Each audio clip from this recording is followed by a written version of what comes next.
talaga ng tortang talong, pero what if kung i-level up natin yan? Siguradong mapapakain talaga mga chikiting nyo kasi akala nila burger fatty ito. Meron ako dito 5 pirasong talong, nilaga ko na siya at pagkatapos ay sinet aside ko muna at palalamigin natin ito. At habang pinapalamig yung talong ay nagisa na ako dito ng bawang at sibuyas at pagkatapos ay nilagay ko na dito yung giniling. Halagang 100 pesos na giniling lang yan at tingnan nyo medyo madabi na rin. At pagkatapos ay tinimplahan ko na ito ng kaunting paminta at asin at haluin lang ng kaunti. Sunod naman ay naglagay na ako dito ng patatas, 2 piraso lang yan, yung katamtaman laki lang kasi medyo mahal ang patatas ngayon. Lutuin lang natin ng kaunti yung patatas or medyo half cook lang tapos okay na yan. At habang pinapalamig natin yung niluto kong giniling ay binalatan ko na yung talong at pagkatapos ay ginayat-gayat ko na siya ng maliliit. Syempre kailangan nyo i-check yung talong bago nyo siya gayatin at baka naman may biglang gumagalaw-galaw na dyan. At pagkatapos ay nilagay ko na sa isang lagayan itong giniling tapos nilagay ko na rin dito yung ginayat ko na talong. Nilagyan ko siya ng 2 itlog. Tinimplahan ko ng kaunting pampalasa, asin, paminta,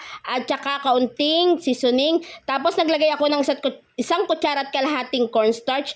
Tapos ayan, haluin lang natin ng maigi. Bale, nagad nga pala ako ng isang itlog pa doon kasi medyo nakulangan ako sa itlog kaya 3 itlog yung nilagay ko.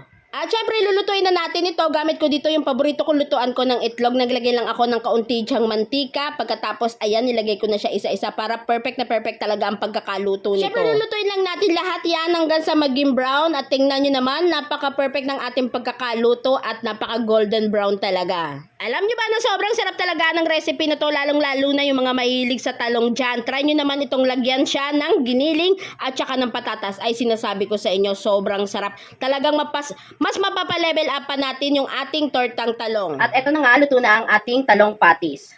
O, tingnan nyo naman, di ba? Kalain mong burger yan kapag kinain, kaya naman siguradong magugustuhan to ng inyong mga chikiting kasi akala nila burger yung kanilang kakainin, o. O, di ba? Mas sumarap pa ito kasi nilagyan natin siya ng giniling at saka ng patatas. Kaya naman, syempre, titikman natin yan. Meron tayo dito sa usawan na ketchup. Kain po tayo. Ay, sarap. Sobrang sarap niya. Pag kinain ng mga chikiting, hindi na nila masyado malalasahan yung talong kasi malalasahan nila dito yung giniling. Tapos may patatas pa. Lalo na kung mahilig kumain ng patatas yung mga dinakis nyo, yung mga anak nyo. Kanin. Sarap.